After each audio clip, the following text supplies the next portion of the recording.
ఓ మహాభుజ ధర్మరాజా, వాని కోసం నీవు శోకింపరాదయ్యా. నీవు మహాప్రాజ్ఞుడువయ్యా, శోకం విడు, నా మాట విను. నీవు వాని సోదరుడు అని తెలిపేందుకు వాని దగ్గరికి వెళ్ళాను, తెలిసిందా? నా మీద నువ్వు అట్లా అంతా అనుకోవద్దు. నువ్వు నీ సోదరుడిని తెలపడానికి వెళ్ళా. దేవుడే ఎవరు నిన్నైనా కాపాడుకోవాలి. నేను దేవుడైన సూర్యుడు కూడా వెళ్ళాడు, తెలుసా? సూర్యుడు చెప్పాడు, హితం కోరే స్నేహితుడు చెప్పినట్లు సూర్యుడు కర్ణుడి స్వప్నంలో కూడా చెప్పాడు. అంతేకాదు నా ఎదుట కూడా చెప్పాడు. ఇంకంతకన్నా ఏముంది? సూర్యుడికి కానీ నాకు కానీ స్నేహకారణంగా వారిని తీసుకురావటానికి కానీ మీతో కలపటానికి కానీ శక్యం కాలేదయ్యా. నేను చేశానయ్యా ప్రయత్నం.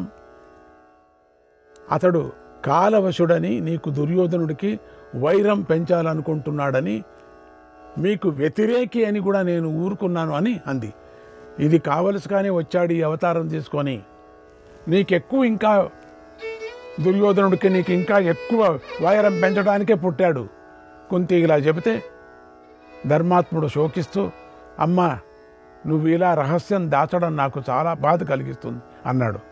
పైగా దుఃఖంతో ధర్మరాజు శశాపచ మకాతేజాగ శశాపచ మకాతేజాగ సర్వలోకేషు యోషితక సర్వలోకేషు యోషితక నగుహ్యం ధారయిష్యంతి నగుహ్యం ధారయిష్యంతి ఏవం దుఃఖ సమన్వితః. అన్ని లోకాల్లోనూ స్త్రీల వద్ద రహస్యం దాగకుండా ఉండుగాక అని శపించాడు. ఆ ధర్మరాజు అలా శపించి పుత్రులను, పౌత్రులను, సమంధులను, స్నేహితులను తలుచుకొని బాధపడ్డాడు. సంతాపంతో, శోకంతో నిండిన మనసుతో ధర్మరాజు పొగతో నిండిన అగ్నిలాగా నిర్వేదం పొందాడు. అతడి కాంతి తగ్గింది. శ్రీకృష్ణాయ పరమాత్మనే నమః. 7వ అధ్యాయం. ధర్మాత్ముడైన ధర్మరాజు శోకంతో మహారథుడైన కర్ణుని తలుచుకొని మరింత దుఃఖంతో విలపించాడు. దుఃఖ శోకాలతో నిండిపోయి పదే పదే నిట్టూరుస్తూ అర్జునుడిని చూసి ఇలా అన్నాడు, యద్భైక్ష్య మాచరిష్యామ యద్భైక్ష్యమాచరిష్యామ వృష్ణ్యందక పురే వయం వృష్ణ్యందక పురే వయం జ్ఞాతీన్ నిష్పురుషాన్ కృత్వా నేమాం ప్రాప్స్యామ దుర్గతిం ప్రాప్స్యామ దుర్గతిం. వృష్ణి అందక వంశాల పురమైనటువంటి ద్వారకలో భిక్షమెత్తుకొని ఉంటే ఇలా జ్ఞాతులందరినీ చంపి ఈ దుర్గతిని పొందేవారమే కాదు కదా. అమిత్రా న సమృద్ధార్థాక అమిత్రా న సమృద్ధార్థాక వృత్తార్థాక కురవః కిల వృత్తార్థాక కురవః కిల ఆత్మానమాత్మనా హత్వా కిం ధర్మ ఫలమాప్నుమః. మన శత్రువుల కోరిక తీరింది, కౌరవుల ప్రయోజనము తీరింది కదా.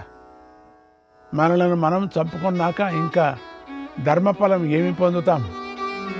దిగస్తు క్షాత్రమాచారం దిగస్తు క్షాత్రమాచారం దిగస్తు బల పౌరుషం దిగస్త్వమర్షం యేనే మాం ఆపదం గమితా వయం ఆపదం గమితా వయం.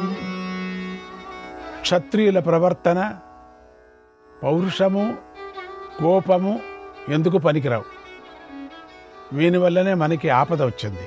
సాధు క్షమాదమశౌచం సాధు క్షమాదమశౌచం వైరాగ్యం చాప్యమత్సరక వైరాగ్యం చాప్యమత్సరక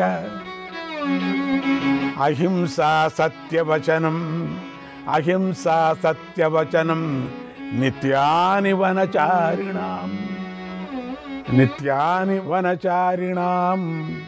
క్షమ, దమ, శౌచం, వైరాగ్యం, మాత్సర్యం లేకపోవటం, అహింస, సత్యవాక్కు ఇవి వనవాసులకు నిత్యము ఉండవలసినవి. మనం లోభంతో మోహంతో రాజ్యాన్ని అనుభవించాలనే కోరికతో దంభాన్ని అభిమాన్యాన్ని ఆశ్రయించి ఈ దురవస్థ పాలయ్యాం. బంధువులందరూ చనిపోయినట్లు చూసి కూడా భూమిని అంతటినీ జయించాలనే కోరికతో ఉన్న మనల్ని 3 లోకాలు రాజ్యమిచ్చినా ఎవడూ సంతోషపెట్టలేడు. మనం భూమి కారణంగా సంపరాని రాజులను కూడా చంపి అందరినీ వదిలి బంధువులు పోయిన దరిద్రులాగా జీవించుతున్నాం. మనమంతా మాంసం కోసం కొట్లాడుకోవటం కుక్కలకు కదా అశుభం కలిగిస్తుంది కదా. అలాగే మాంసం వంటి రాజ్యం నాకు ఇష్టం కాదు. దీన్ని విడిచిపెట్టడమే ఇష్టం. భూమినంతా ఇచ్చిన, బంగారు రాసులు ఇచ్చిన, గోవులను గుర్రాలను ఇచ్చిన చనిపోయిన మన బంధువులు విడువదగిన వారు కారు. వారంతా కామంతో కోపంతో నిండి క్రోధంతో రోషంతో కూడి మృత్యువనే వాహనం ఎక్కి యమపురికి వెళ్ళిపోయారు. తమ పుత్రులకు ఎన్నో శుభాలు కలగాలని తల్లిదండ్రులు కోరుకుంటారు కదా. తపస్సు, బ్రహ్మచర్యము, సత్యము, సహనం మొదలైన వాటితో పుత్రులకు సద్గుణాలు కలగాలని కోరుకుంటారు. ఉపవాసాలు, యజ్ఞాలు, వ్రతాలు మొదలైన వాటితో గర్భం ధరించి తల్లులు 10 మాసాలు కూడా మోస్తారు. చక్కని సంతానం కలుగుతుందో లేదో, ఆ పిల్లలు చక్కని ఆయువుతో జీవిస్తారో లేదో, తమకు ఇహపర సుఖాలు కలిగిస్తారో లేదో అని తల్లులు దీనంగా బ్రతుకుతారు. మేలిమి బంగారు కుండలాలు దాల్చిన యువకులంతా ఇహలోక భోగాలు అనుభవించకుండా పితృరుణం, దేవరుణం తీర్చుకోకుండానే చనిపోయారు. దీనితో తల్లులు కోరికలు నిష్ఫలాలైపోయాయి. అమ్మ, సంపదల విషయమై తల్లిదండ్రులకు కోరికలు పుట్టగానే ఈ రాజకుమారులంతా చనిపోయారు కదా. కోరికలు, దైన్యం, క్రోధం, హర్షం వీనితో అనుచితంగా ప్రవర్తించేవారు విజయఫలాన్ని ఎన్నడూ ఏమాత్రమూ పొందలేరు. వయమేవాస్య లోకస్య వయమేవాస్య లోకస్య వినాశే కారణం స్మృతాః వినాశే కారణం స్మృతాః ధృతరాష్ట్రస్య పుత్రేషు తత్సర్వం ప్రతివత్స్యతి. ఈ వినాశనానికి మనమే కారణమని లోకానికి అనిపించవచ్చు, కానీ అదంతా ధృతరాష్ట్రపుత్రులకే చెందుతుంది. ఆ ధృతరాష్ట్రుడు వంచనలతో తెలివైనవాడు, మాయలమారి మనల్ని ద్వేషించేవాడు. ఏ అపకారము చేయని మన పట్ల సదా దొంగ వినయం ప్రదర్శించేవాడు, దొంగంగానే ఉండేవాడు.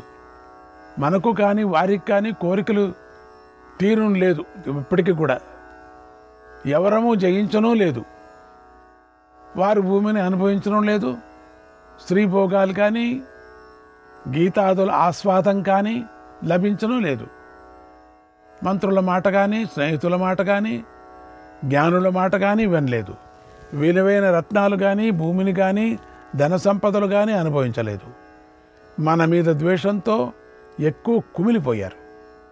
ఏమాత్రమూ సుఖాన్ని పొందలేకపోయాడు. రాజసూయంలో సమృద్ధమైన మన సంపదను చూసి ఓర్వలేక కృషించిపోయాడు.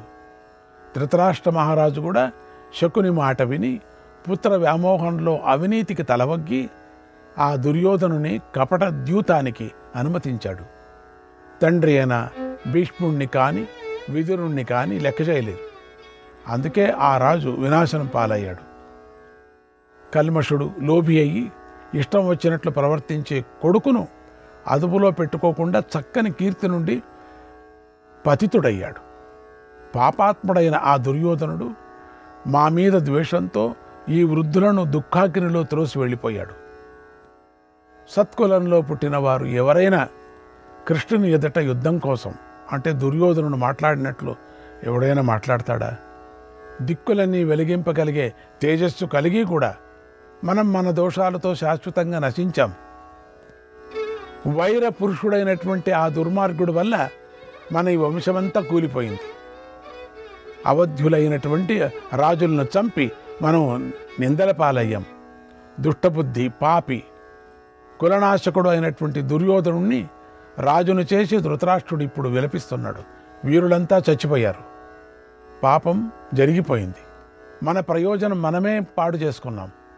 శత్రువులను చంపితే కోపం పోయింది, కానీ ఈ దుఃఖం నన్ను కోసేస్తుంది. ధనంజయ కృతం పాపం, ధనంజయ కృతం పాపం, కళ్యాణేనోపహన్యతే, కళ్యాణేనోపహన్యతే. ఖ్యాపనేనానుతాపేన, ఖ్యాపనేనానుతాపేన, దానేన తపసాపివ, దానేన తపసాపివ. అర్జున, చేసిన పాపం ఒక మంచి పని చేస్తే పోతుంది, పైకి అందరికీ తెలిసేట్లు చెప్పుకుంటే పోతుంది. అలాగే పరితాపం చెందితే దానం చేస్తే, తపస్సు చేస్తే కూడా పోతుంది. నివృత్త్యా తీర్థగమనాత్, నివృత్త్యా తీర్థగమనాత్, శృతిస్మృతి జపేన వా, శృతిస్మృతి జపేన వా. నివృత్తి మార్గం అనుసరించేది తీర్థయాత్రలు చేస్తే, వేదాధ్యయనం చేస్తే, శాస్త్ర జపం చేస్తే చేసిన పాపం తగ్గిపోతుంది అన్నారు. నదిలో నిల్చొని ఇంతవరకు చేసిన పాపం చెప్పితే గట్టిగా ఒకరే పాపం పోతుందన్నారు, మనస్సు శాంతి అవుతుందన్నారు. ఆ పని చేయండి, ఏదైనా పట్టుకొని చేయండి. ఇంతవరకు నిల్చుంటే కొట్టుకొని పోతారు. అందుకని ఏదైనా పట్టుకొని ఆ పాపం పోయి ఈ పాపం అయిపోతుంది. చుట్టూ ఉండేవాళ్ళు పాప పాప అంటారు. అందుకని ఏదైనా పట్టుకొని ఇంతవరకు నిల్చొని నువ్వు చేసింది పాపం ఏముందో చిన్నప్పటి నుంచి గట్టిగా చెప్పుకో. ఆ నదికి ఇటు వచ్చే నదికి ఇట్లా చెప్పద్దు, ఇట్లా వెళుతూ ఉంటుంది ఆ నది, ఇట్లా ఇట్లా తిప్పి చెప్పు, అట్లా పోతుంది పాపం అంతా. అప్పుడు మనసు శాంతి అవుతుంది. లేక శాస్త్రం చదువు, లేక దానాలు చేయి, లేక గోదానం చేయి, పోతుంది. మాత్రం అట్లే చచ్చే లోపల ఇవన్నీ చేయక మాత్రం నీ పాపం మాత్రం చెప్పుకోవాల్సిందే, లేకపోతే కష్టమవుతుంది.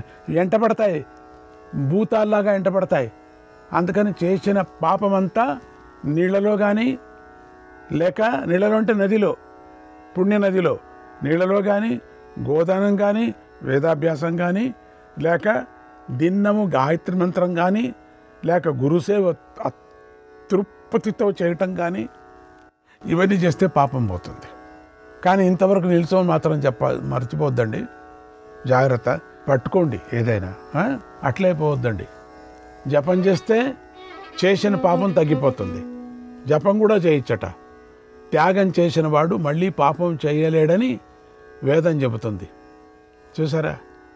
అలాగే త్యాగి జనన మరణాలు పొందడని చెబుతోంది. త్యాగేనైకే అమృతత్వమానుషు అని వేదం చెబుతుంది. ప్రాప్తవర్మా కృతమతి, ప్రాప్తవర్మా కృతమతి, బ్రహ్మ సంపద్యతే తదా, బ్రహ్మ సంపద్యతే తదా. సాధనంజయ నిర్ద్వంద్వః, సాధనంజయ నిర్ద్వంద్వః, మునిర్జ్ఞాన సమన్వితః, మునిర్జ్ఞాన సమన్వితః. చక్కని మోక్ష మార్గం అనుసరించి బుద్ధిని దృఢపరుచుకున్నవాడు, ద్వంద్వాలకు అతీతుడైన ముని, జ్ఞానయుక్తుడై పరబ్రహ్మను పొందుతాడు. అర్జున, నేను మిమ్మల్ని అందరినీ విడిచి అడవికి వెళతాను. పరిగ్రహం కలవాడు పూర్తిగా ధర్మం పొందలేడని వేదం చెబుతుంది. అది ఇప్పుడు నాకు కనిపిస్తున్నది. పరిగ్రహము, రాజ్యము, సంపద కోరి నేను పాపం చేశాను.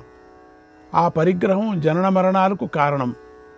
పరిగ్రహం వల్ల జనన మరణాలు కలుగుతాయని వేదం చెబుతోంది.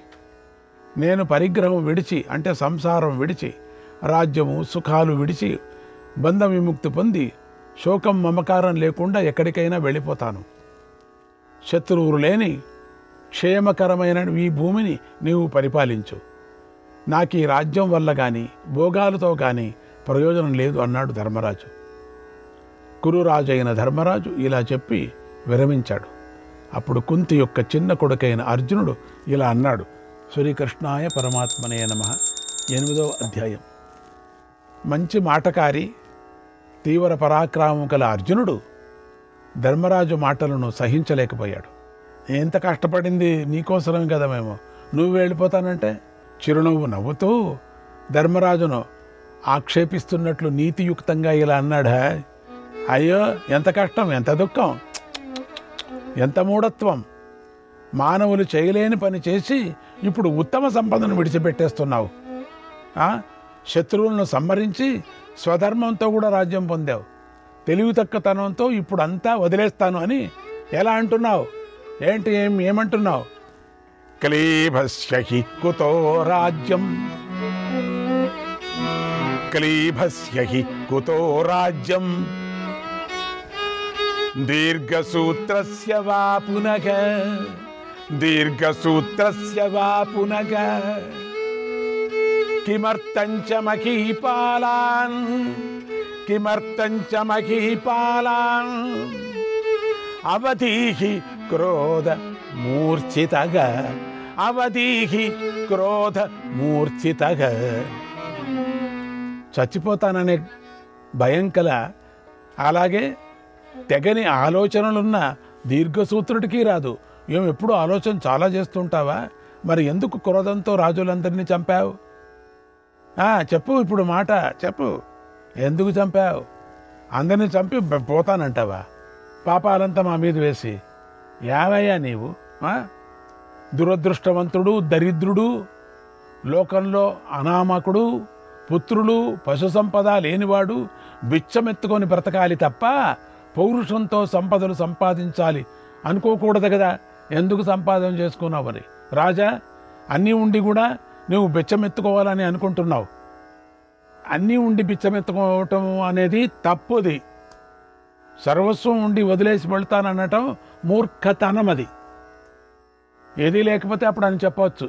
నీకు అన్నీ ఉన్నాయి, ధనం ఉంది, పుత్రులున్నారు, అందరూ ఉన్నారు. నీకు ఇప్పుడు తల్లి ఉంది, మేమంతా ఉన్నాం, అన్నదమ్ములున్నాం. ఇవన్నీ ఉండి బుద్ధివంతుడు వదిలేసిపోతానంటే, సర్వసమృద్ధమైన రాజ్యం వదిలి పాపిష్టమైన భిక్షావృత్తిని చేపట్టి జీవించే నిన్ను చూసి లోకమేమంటుంది? బిచ్చగాడు ధర్మరాజాని. ఆహా, ప్రభు, సర్వార్థాలను వదిలి అశుభంగా దరిద్రుడివై మూఢుడిలాగా బిచ్చమెత్తటానికి నీవు ఎందువలన కోరుతున్నావు? మంచి పేరు ఉన్న ఈ రాజు వంశంలో పుట్టి నువ్వు మీ నాన్నకి చెడ్డ పేరు తీసుకొస్తావా? మీ అమ్మకి చెడ్డ పేరు తీసుకొస్తావా? భూమినంతా జయించాక ధర్మార్థులన్నీ వదిలేసి, అర్థాలన్నీ వదిలేసి మూఢుడివై అడవికి వెళతానవా? బాగుందయ్యా, బాగుంది. నువ్వు రాజ్యం విడిచి వెళ్ళిపోతే దుష్టులు ఈ హవిస్సులను పాడు చేస్తారు తెలుసా? అప్పుడు ఆ పాపం నీకే కలుగుతుంది. ఇప్పుడు మనం సంపాదన చేసినటువంటిది దీన్ని పాడు చేస్తారు. ఆకించన్యం మునీనాం చ ఇతి వై నకుశో బ్రవీత్, ఇతి వై నకుశో బ్రవీత్, కృత్వా నృశంసం హ్యదనే, కృత్వా నృశంసం హ్యదనే, దిగస్త్వ ధనతామిహ, దిగస్త్వ ధనతామిహ. మునులకు దారిద్ర్యం రాజ్యం కంటే గొప్పది అని నహుషుడు అన్నాడు. అతడే మళ్ళీ ఏం చెప్పాడు? క్రూరకృత్యం చేసి రాజ్యం కోల్పోయాక ఛీ, ఈ దరిద్రం చాలా కష్టమైంది అన్నాడు. రేపటికి ఉంచుకోరాదు అనేది ఋషులకు మాత్రమే వర్తిస్తుంది. ఇది నీకు తెలుసు. వాళ్ళు చెప్పే మాట నువ్వెందుకంటావు? ధర్మం అనేది ధనం వల్లనే కొనసాగుతుంది. అశ్వస్తనం, అశ్వస్తనం అనేది ఋషుల ధర్మమని భావం. ఒకటి ధనం దొంగలించాడంటే ధర్మాన్ని అపహరించినట్లే అవుతుంది కదా. శ్రీకృష్ణాయ పరమాత్మనే నమః.